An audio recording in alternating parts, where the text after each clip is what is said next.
lot of changes. We're going to continue with those current changes. You know, we've done a lot of changes in the jail, I think. I came in, I was a bread and water guy, you know, lock them up for 23 hours a day. They deserve to be in jail. Frankly, I've had to really take a different look at how things are. And I'll tell you why, it's because I have to return those people to the communities that they live in. Your community. Right.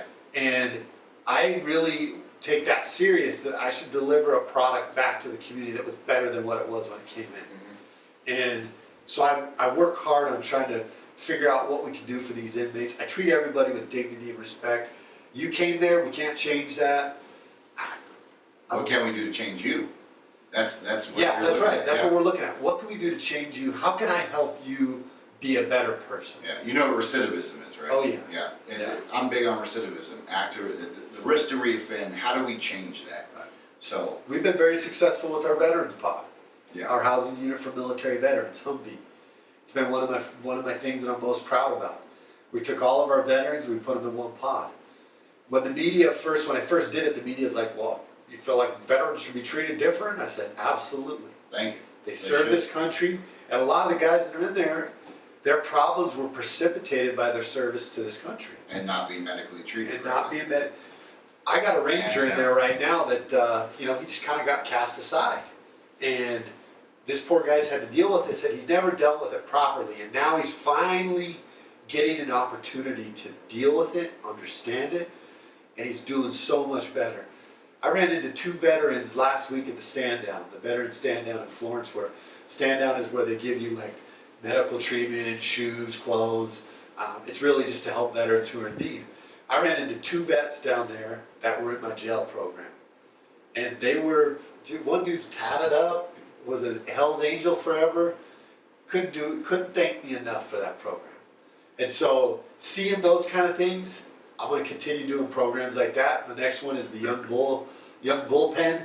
I think you take these young kids, 18 to 25 years old, and you put them in with old school gangsters, guys, Mexican mafia guys who have been in and out of jails for 30 years. Right. Who's doing their work? It's not them. It's that young buck coming in. Wants to put in work, wants to find his place in there, in that crew. We're going to take that away. We're going to make these 18 to 25-year-olds be on their own. And hopefully we can, if an 18-year-old or a 19-year-old lands in there, instead of him becoming a career criminal, we can keep him, we can get him back out and get him back contributing to society. I like that. I like that a lot. I told you before the podcast started, I worked with youth. My big issue with a lot of the youth facilities, not just in Arizona, but across the country, because I've traveled for my old job, Arkansas, Texas. My issue was some of these kids are just in bad houses, right? Then they're putting them in programs where you have these kids that have committed crimes. So now you have a circle of kids who committed crimes and kids who just come from bad homes. What do you think those kids that are coming from bad homes are picking up when they leave that place? Oh, yeah. And it's just like we're creating more criminals. How do we change that? Well, we really can't, because CPS is flooded with children. And it's outrageous. Like at any given time, on the site I worked at, we were at 380 kids. And they're there 24/7. So I like your bullpen idea. Well, I started my youth redirection program. You texted me right after that one night. Yeah. What's that about? What I did is when I got out here, I hate seeing these kids catch charges for like possession of marijuana. Right now it's a lot of the oil, which the oil is actually considered, hash oil or honey oil. That's actually considered a narcotic. Sorry, freaking allergies are killing me. You're good. That's actually considered a narcotic. And so that's a heavy felony. That's a class 4 felony. So these kids, I hate seeing these kids catch charges. In Arizona, if you get arrested as a teen, it never goes away. So your record gets expunged, but the arrest never goes away. Right. So let's say you turn your life around, you got busted for prescription pills at 16, you turn your life around, you put yourself through nursing school, you go to apply for a job, the hospital comes back and says, hey, what'd you get arrested for at 16? Right. Prescription pills. Seen it all too much. All too much. So what I did is, I'm the first to do this in this state, and honestly, I don't know of any other sheriffs doing it. I call it my Sheriff's Redirections Mentorship Program. So I take these 10 kids, instead of the deputies arresting them and putting them into the system, that goes to me. They put them in my redirection program. I personally teach the class every 2 weeks. I make them do at least 4 hours of class time, 8 hours of community service. I teach them on planning, and it's not about telling them they're bad, you did this wrong. We don't even talk about that. Right. We talk about, that's in the past. We can't change that. All we can change here is your value and how you live your life moving forward. I said, so we're here to teach you to be a better person. I teach them about planning and goal setting. I talk to them about the dangers of sexting, social media, digital media. Oh, I said, dude, sexting is huge. People don't realize that, you know, 16-year-old boy messages his 15-year-old girlfriend. Parents find the phone. Now he is being charged with, you know. Or even worse, 17-year-old with a 15-year-old girlfriend. Now he's 19. He still has those pictures in his phone. Right, it's child pornography. You're in trouble. You're in big trouble.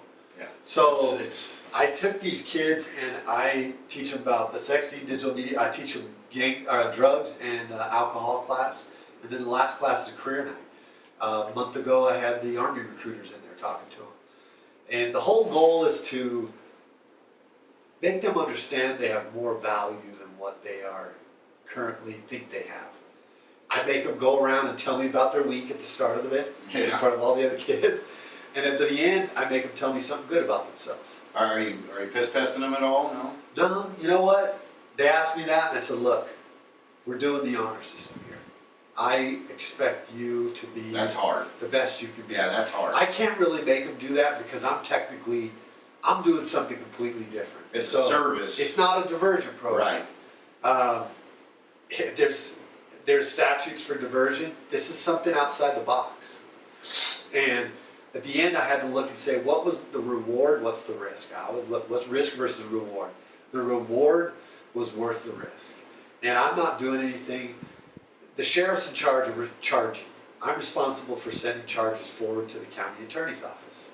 What we're doing here is we're saying, I'm going to hold the charges, show me that you can be different, and I won't submit the charges. And it's gone. When they're done, I had a bunch of graduates last night. What if they reoffend?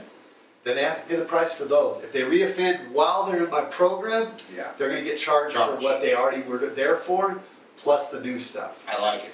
If they reoffend 2 weeks after they finish the program, they only deal with what they got, the new stuff. To me, it's done. That's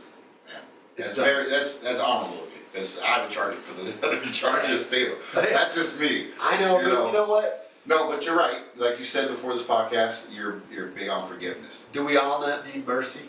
At some point in time, but you know, I had a really rough upbringing with my mother, and I saw the effects of methamphetamine on my neighborhood.